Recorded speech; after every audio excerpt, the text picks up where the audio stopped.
Student, आज class 8 के अंदर सोशल स्टडीज़ सब्जेक्ट के अंदर पढ़ेंगे। कल हमने जो सोशल स्टडीज़ के चैप्टर फर्स्ट के अंदर पीरियड फर्स्ट पढ़ा था, आज हम सेकंड पीरियड पढ़ेंगे। हिस्ट्री के अंदर ये जो चैप्टर जो था हाउ, व्हेन एंड वेयर, जिसके अंदर हमने इंट्रोडक्शन पढ़ा था हिस्ट्री का, और जो डेट का जो इम्पोर्टेंस है उसके बारे में पढ़ा था, और जो वर्ल्ड के इवेंट की जो टाइमलाइन है उसके बारे में अपन ने नोटिस किया था। और साथ ही हमने पीरियडाइजेशन ऑफ हिस्ट्री का पीरियडाइजेशन जैसे जेम्स मिल ने कैसे किया था, उन्होंने बताया था कि हिंदुज़म, मुस्लिम और ब्रिटिश पीरियड के रूप में उन्होंने हिस्ट्री को पीरियडाइज किया था। नेक्स्ट अपन ने पढ़ा था कॉलोनाइजेशन। कॉलोनाइजेशन के बारे में मैं वापस बताना चाहूँगा कि एक सुपीरियर कंट्री जो होता है वो पुअर कंट्री को एक्सप्लॉइट करने की कोशिश करता है और धीरे धीरे अपने एडमिनिस्ट्रेशन को वहाँ सेटअप करता है, तो इसको हम कॉलोनाइजेशन कहते हैं। आगे हमें जो टॉपिक टाइटल शुरुआत करनी है वो है how do we know administration. अब जैसे कॉलोनाइजेशन के अकॉर्डिंग ब्रिटिश ने अपने आप को इंडिया में सेटअप किया, तो उन्होंने अपने एडमिनिस्ट्रेशन कैसे शुरू किया, उसको किस तरीके से उन्होंने सेटअप करके आगे बढ़ाया, तो उसके बारे में पढ़ेंगे कि British rule change a lot in India. जब ब्रिटिश रूल ने बहुत सारे भारत में बदलाव किए, और in the latter half of the 19th century के लगभग आधे गुजर जाने के बाद इन्होंने बोथ द डायरेक्ट एडमिनिस्ट्रेशन, सीधा जो एडमिनिस्ट्रेशन जो था भारत का, वो ब्रिटिश क्राउन, और जो टेक्निकल चेंज किए, और वो किस हिसाब से किए थे, उन्होंने ushered in by the industrial revolution, और इंडस्ट्रियल रेवोल्यूशन के नाम के ऊपर उन्होंने इसको सारा जो एडमिनिस्ट्रेशन है बदल दिया था। यहाँ पर जो असर, जो आपको एक हार्ड वर्ड नज़र आ रहा है, इसको आपको नोट करना है। आगे देखिए, the industrial revolution had the effect of closely intervening the economy of India and great Britain. और ये जो बदलाव किए गए, इससे सीधा सीधा भारत की अर्थव्यवस्था और ग्रेट ब्रिटेन पर इफेक्ट पड़ा।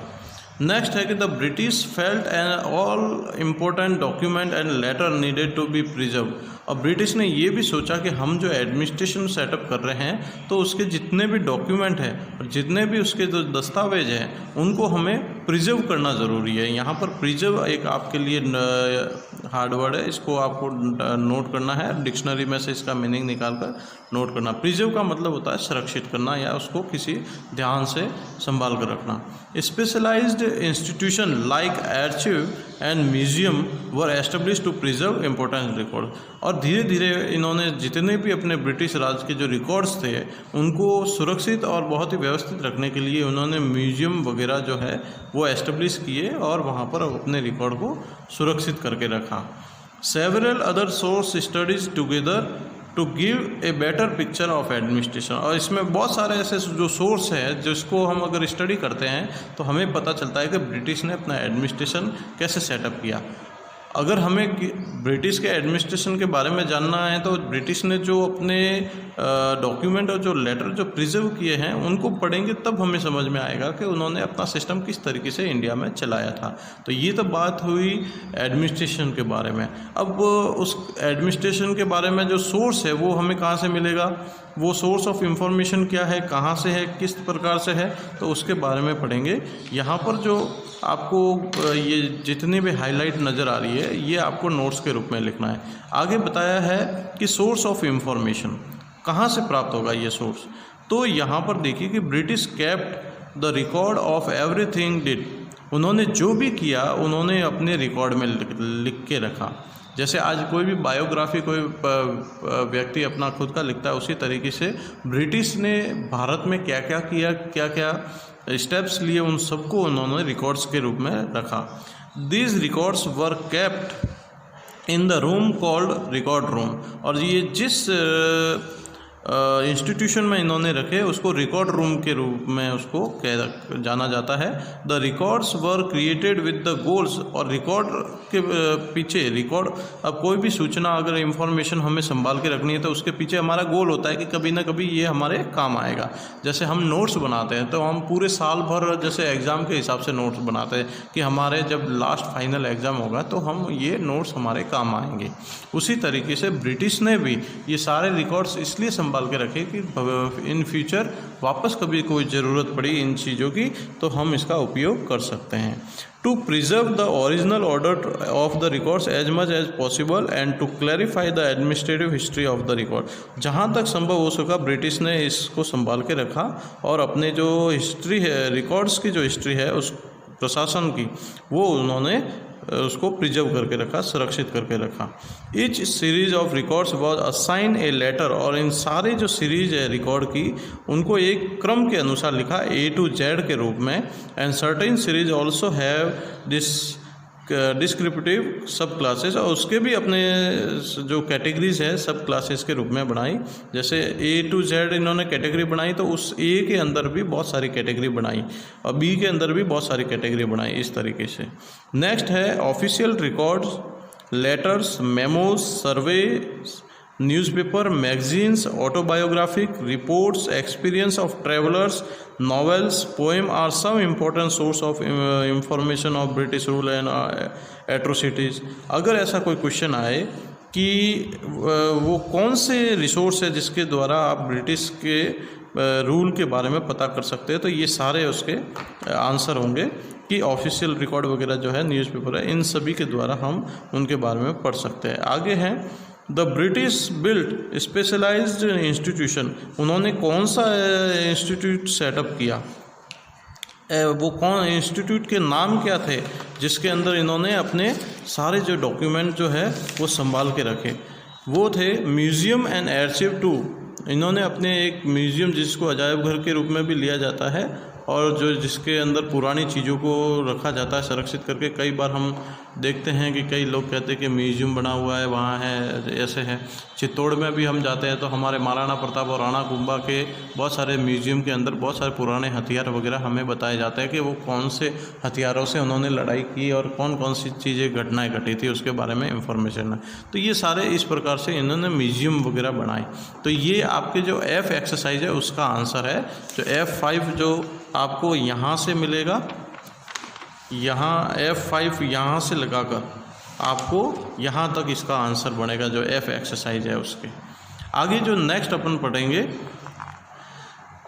Historian gather important information about the provincial administration system from the reports, memos, noting and letter preserve in the 19th century in the archive. इन्होंने अपने बहुत सारे जो प्रोविंशियल जो एडमिनिस्ट्रेशन सिस्टम की सूचनाएं हैं उन्होंने अपने आर्चिव, अपने रिकॉर्ड रूम में रखी।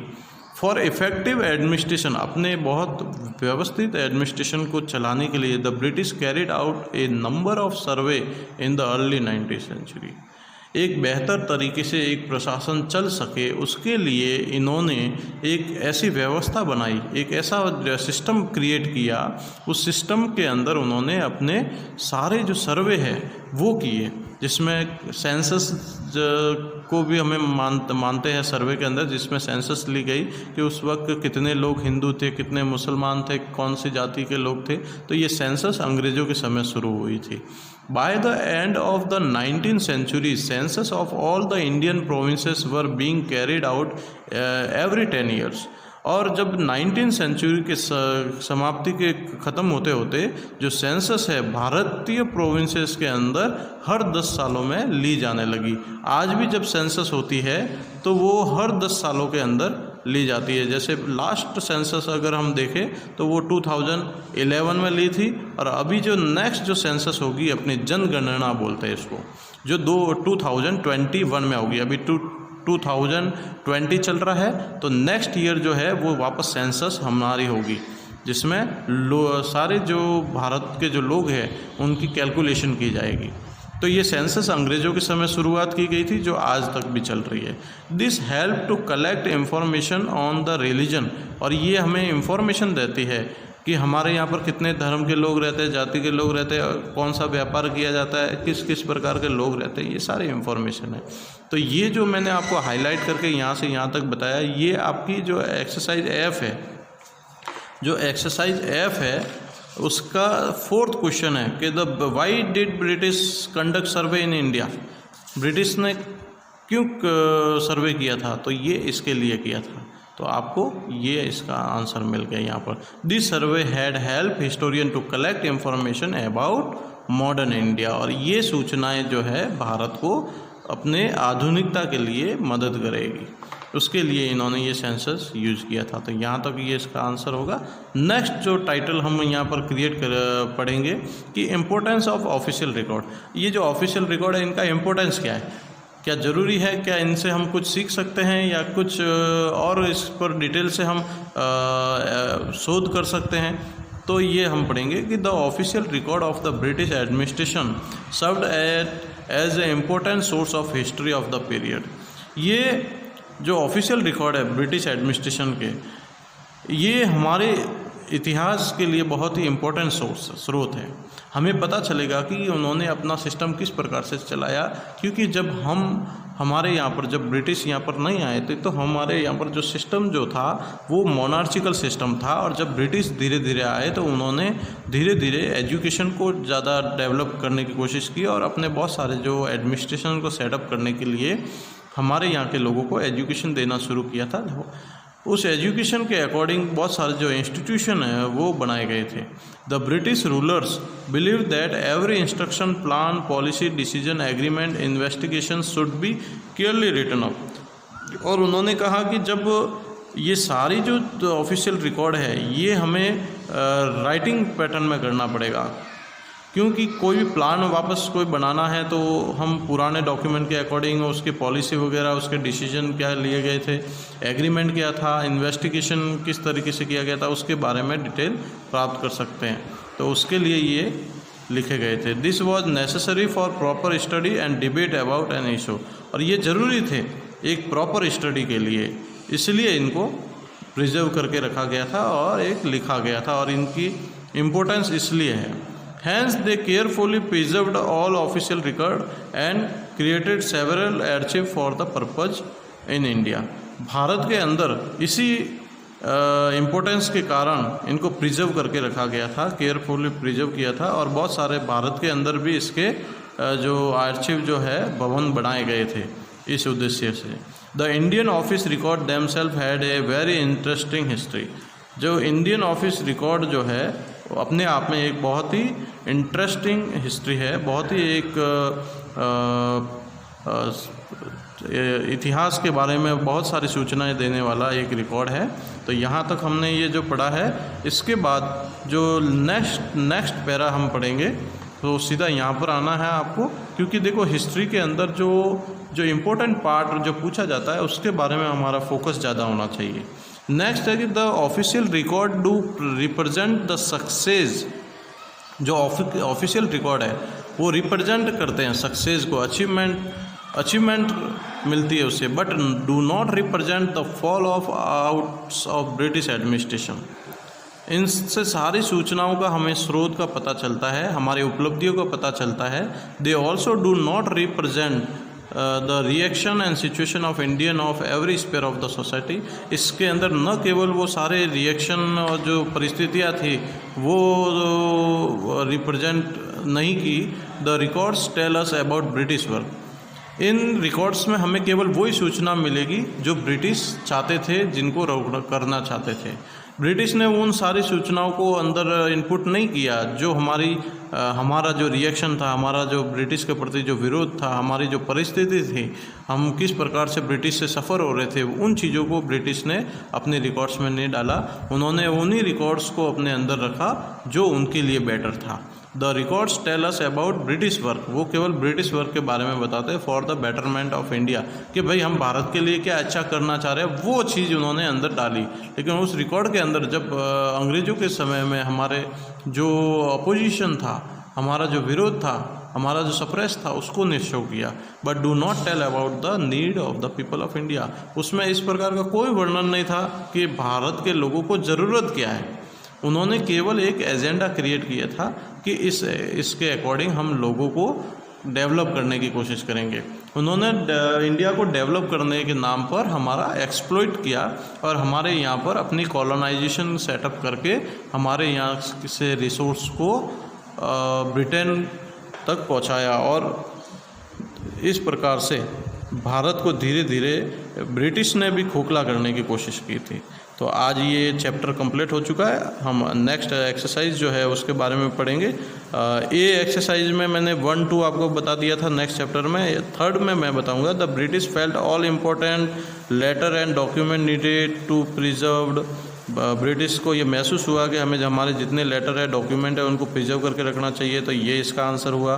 फिर जो नेक्स्ट थर्ड है कि census operation were held every 10 years, तो हर 10 सालों में इसको लिया जाता है। पहले 2 मैंने आपको कल बता दिए थे नेक्स्ट फर्स्ट पीरियड में, और ये सेकंड पीरियड में अभी फोर्थ का देखिए। British establish specialized institution like museum and archives to preserve important record. अपने रिकॉर्ड्स को सुरक्षित करने के लिए उन्होंने म्यूजियम और जो भवन वगैरह जो बनाए उसके अंदर ये रखे। The imperial record department was setup of 11 March 1891 in London. इन्होंने अपना जो डिपार्टमेंट है वो लंदन में सेटअप किया गया था। आगे है सी एक्सरसाइज के अंदर मैंने 1, 2, 3 आपके आंसर मैंने आपको बता दिए थे। अब फोर्थ जो है official document help us understand about the country administration. जो ऑफिशियल डॉक्यूमेंट है वो मदद करते हैं किसी कंट्री के एडमिनिस्ट्रेशन के बारे में, तो कि यस ये इसका आंसर होगा, ये करेक्ट आंसर है। पहला जो क्वेश्चन था ट्रू एंड फॉल्स में कि dates in history are not linked to event, क्योंकि वो लिंक होती है। डेट जो है ना किसी भी इवेंट को लिंक करती है। यहाँ पर ये नॉट बता रहा था, ये रॉन्ग आंसर है। कि James mill divided Indian history in 3 period, Hindu Muslim Christian, yes. The practice of surveying also became common under the colonial administration. जो सर्वेइंग जो प्रैक्टिस हो रही थी वो जितनी भी शुरुआत हुई थी वो कॉलोनियल एडमिनिस्ट्रेशन के अकॉर्डिंग हुई थी, तो राइट है। और जो the British thought survey were important for effective administration, उन्होंने बताया कि सर्वे करना ज़रूरी है किसी भी इफेक्टिव एडमिनिस्ट्रेशन के लिए, तो ये भी राइट है।